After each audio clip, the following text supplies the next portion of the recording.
اگر کوئی مریض جائے گا تو اس کی مجبوری کا فائدہ نہیں اٹھائے گا، کم سے کم اسے یہ تو معلوم ہوگا کہ رسول اللہ کا فرمان کیا ہے، اللہ کا حکم کیا ہے، یقیناً وہ اسلام پر عمل کرتے ہوئے دین کی تعلیم کا فائدہ اٹھاتے ہوئے وہ صرف اتنا کمائی کرے گا جو اس کے لیے حلال ہو۔ دین کی تعلیم سے فائدہ یہ ہے کہ آپ کو حلال حرام کی تمیز ہو جائے، آپ کو برا بھلا کی تمیز ہو جائے، کس کے ساتھ کیسے بات کرنی ہے، ہماری تہذیب کیا ہونی چاہیے، اس کا طریقہ معلوم ہو جائے۔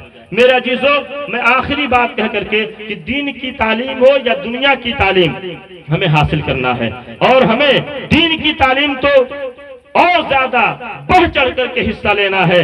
آج ہمارے بزرگ ہیں جو نماز پڑھنے جاتے ہیں، نماز کا طریقہ پتہ نہیں ہے، ہمیں نیت باندھنے کا طریقہ پتہ نہیں ہے، ہمیں غسل کرنے کا طریقہ پتہ نہیں ہے، ہمیں وضو کرنے کا طریقہ پتہ نہیں ہے۔ مسلمانوں، آپ نہیں پڑھے ہو لیکن اپنے بچے کو اس قدر پڑھا دو کہ آپ کا بچہ آپ کو نماز پڑھنے کا طریقہ بتا سکے۔ رب قدر کی بارگاہ میں دعا ہے مولا کریم ہم سب کو اہدنا الصراط المستقیم پر چلنے کی توفیق عطا فرمائے، اور علم دین اور دنیا دونوں حاصل کرنے کی توفیق اور رفیق عطا فرمائے۔ استغفر اللہ ربی من کل ذنب و اتوب الیہ۔